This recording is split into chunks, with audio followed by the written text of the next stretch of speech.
सदस्य के रूप में शपथ लेंगे। 13 से 14 अप्रैल को नीतीश कुमार दे सकते हैं इस्तीफा। 15 अप्रैल को सरकार की शपथ ग्रहण की संभावना जताई जा रही है। बड़ी खबर है, इस वक्त की बड़ी जानकारी। बिहार के मुख्यमंत्री नीतीश कुमार दिल्ली पहुंच चुके हैं और राज्यसभा के सदस्य के रूप में शपथ लेंगे नीतीश कुमार। 13 से 14 अप्रैल को नीतीश कुमार इस्तीफा दे सकते हैं और उसके बाद क्योंकि प्रदेश के सीएम की कुर्सी खाली हो जाएगी तो 15 अप्रैल को नई सरकार के शपथ ग्रहण की संभावना जताई जा रही है। कल राज्यसभा के सदस्य के रूप में शपथ लेंगे मुख्यमंत्री नीतीश कुमार। बड़ी खबर आपको बता रहे हैं, दिल्ली पहुंच चुके हैं, इस वक्त की बड़ी जानकारी। और 15 अप्रैल को नई सरकार के शपथ ग्रहण समारोह को लेकर संभावनाएं जताई जा रही है। दिल्ली के दौरे पर मुख्यमंत्री नीतीश कुमार दिल्ली पहुंच चुके हैं। बिहार प्रदेश के मुख्यमंत्री हैं नीतीश कुमार, लेकिन राज्यसभा जाते हैं तो सीएम पद की कुर्सी उन्हें छोड़नी होगी और फिर कौन सूबे का नया मुखिया बनता है, किसको कमान दी जाती है, कौन प्रदेश का अगले टेन्योर तक के लिए जो सरकार का टेन्योर होगा उसमें सदन का नेता होगा यानी प्रदेश का मुख्यमंत्री होगा। ये बेहद दिलचस्प, क्योंकि कई नाम चर्चाओं में काफी आगे चले हैं। ऐसे में देखिए बिहार का अगला सीएम कौन बनेगा, इस पर सभी की निगाहें टिकी हुई है। फिलहाल 13-14 अप्रैल को नीतीश कुमार अगर इस्तीफा दे देंगे तो ऐसे में 15 अप्रैल को नई सरकार के शपथ ग्रहण समारोह की संभावनाएं जताई जा रही है। मुख्यमंत्री नीतीश कुमार फिलहाल दिल्ली में मौजूद है।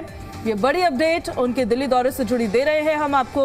और शपथ ग्रहण समारोह 15 अप्रैल को हो सकता है, ये संभावनाएं जताई जा रही है। कल राज्यसभा सदस्य के रूप में नीतीश कुमार शपथ ले सकते हैं। उन्होंने खुद कहा था कि वो राज्यसभा जाना चाहते हैं, ये इच्छा उन्होंने खुद जाहिर की थी।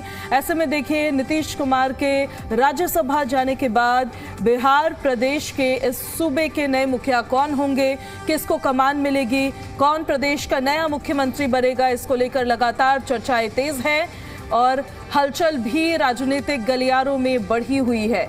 ऐसे में देखिए प्रदेश के मुख्यमंत्री फिलहाल दिल्ली में अभी मौजूद है। ये बड़ी अपडेट आपको बता रहे हैं।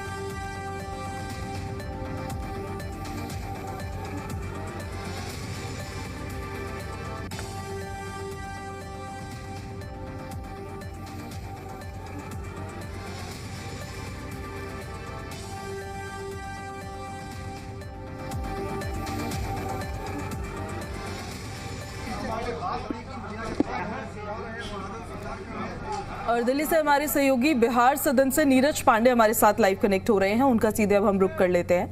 नीरज, नीतीश कुमार का राज्यसभा के सदस्य के रूप में शपथ लेना, उनका राज्यसभा जाना बिहार प्रदेश के लिए एक बहुत बड़ा इस वक्त के रूप में एक सिनेरियो होगा ये, क्योंकि आने वाले समय में फिर किसको कमान मिलती है उस पर सभी की निगाहें टिकी रहेंगी। लेकिन फिलहाल बड़ी अपडेट ये कि मुख्यमंत्री अभी दिल्ली में मौजूद हैं। आपको क्या क्या जानकारी मिल रही है, किस तरह की हलचल बिहार सदन के आसपास भी आप देख पा रहे हैं?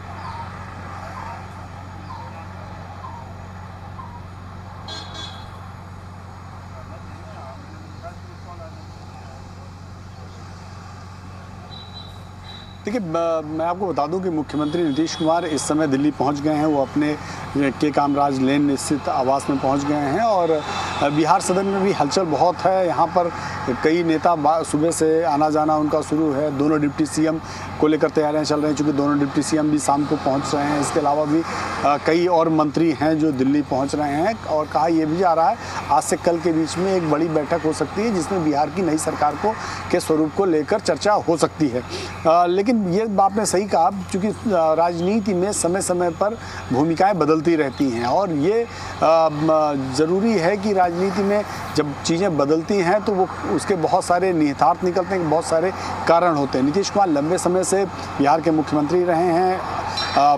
अब उन्होंने इस बार भी जीतने के बाद केंद्र की तरफ रुख किया है। राज्यसभा में कल वो अपना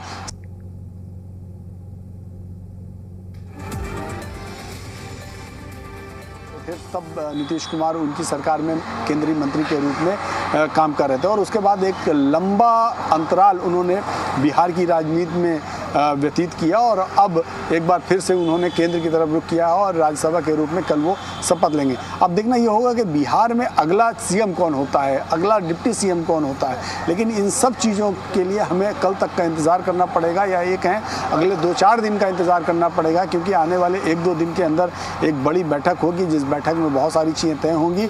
और यदि मुख्यमंत्री बीजेपी की साइड से होता है, यानी कि बीजेपी का कोई विधायक या एमएलसी मुख्यमंत्री के रूप में शपथ लेता है, तो भारतीय जनता पार्टी की पार्लियामेंट्री बोर्ड की बैठक देखने को मिल सकती है। उस बैठक में ऑब्जर्वर तय किए जाएंगे और हो सकता है नाम भी पार्लियामेंट्री बोर्ड में नाम भी हो सकता है तय कर दिए जाए और उसके बाद ऑब्जर्वर जाएंगे, विधायक दल की एक बैठक लेंगे।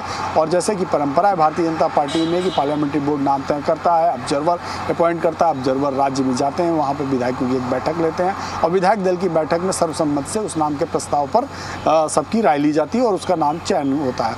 तो ये प्रक्रिया अगर बीजेपी साइड से मुख्यमंत्री तय किया जाता है तो ये प्रक्रिया आने वाले समय में देखने को मिल सकती है। लेकिन हाँ, अगर यही चीज़ जेडीयू से हुआ कि अगर जेडीयू कोटे से ही कोई मुख्यमंत्री हुआ तो वो जेडीयू की जो पार्टी की प्रक्रिया है उसके तहत तय होगा कि कौन मुख्यमंत्री होगा। लेकिन अब संभावना इस बार इस बात की ज़्यादा है कि मुख्यमंत्री भारतीय जनता पार्टी का होने वाला है और भारतीय जनता पार्टी की तरफ से पार्लियामेंट्री बोर्ड तय करेगा कि अगला मुख्यमंत्री कौन होगा। तो थोड़ा हमें समय का इंतज़ार करना चाहिए, उन बैठकों का इंतज़ार करना चाहिए और उसके बाद बहुत सारी चीज़ें साफ हो जाएंगी। जी बिल्कुल, लेकिन जो चर्चाएं चलती रहती हैं, नामों की चर्चाएं चलती है, कौन कौन से नाम ऐसा आपको लग रहा है नीरज जिनकी चर्चाएं सबसे ज्यादा तेज आपको नजर आ रही हैं, जिनको ये कमान सौंपी जा सकती है, संभावनाएं किनकी ज्यादा लग रही है? देखिए, मुख्यमंत्री की दौड़ में सबसे बड़ा नाम सम्राट चौधरी का ही बताया जा रहा है भारतीय जनता पार्टी की तरफ से, कि वो डिप्टी सीएम भी हैं सरकार में और ओबीसी समाज से आते हैं और भारतीय जनता पार्टी ने बिहार में ओबीसी समाज को इंटैक्ट रखने के लिए हो सकता है कि सम्राट चौधरी के नाम को आगे बढ़ा दें। लेकिन भाजपा में जब तक चीज़ें तय ना हो जाएं तब तक कुछ कहा नहीं जा सकता, ये सिर्फ चर्चाओं तक ही रहता। बहुत बार हम लोगों ने देखा चर्चाएं किसी और की हो रही होती हैं और नाम किसी और का सामने आ जाता है। तो ये भारतीय जनता पार्टी में बहुत सारे मंथन के बाद ही इन सब चीज़ों पर नाम घोषित किए जाते हैं, क्योंकि हर फैसले पर भाजपा एक लॉन्ग टर्म विज़न के आधार पर काम करती है, लॉन्ग टर्म विज़न के आधार पर निर्णय लेती है। आज को ध्यान में रखकर कोई निर्णय नहीं लिया जाता है, आगे इसका क्या फ़ायदा होगा, क्या नुकसान होगा, इस विषय को ध्यान में रखकर भाजपा निर्णय लेती है। चाहे वो आप देखें इससे पहले के जो राज्य रहे हों, आप दिल्ली का ही उदाहरण ले लीजिए। दिल्ली में जब रेखा गुप्ता का नाम सामने आया तो उससे पहले कई ऐसे नाम थे जिनका नाम बहुत तेज़ी से आगे चल रहा था कि शायद वो भी मुख्यमंत्री हो सकते हैं। रेखा गुप्ता का भी नाम एक चर्चा में था कि महिला की बात आएगी तो रेखा गुप्ता भी मुख्यमंत्री बन सकती हैं, लेकिन रेखा गुप्ता ही मुख्यमंत्री बनेंगी ऐसा किसी के जहन में नहीं था।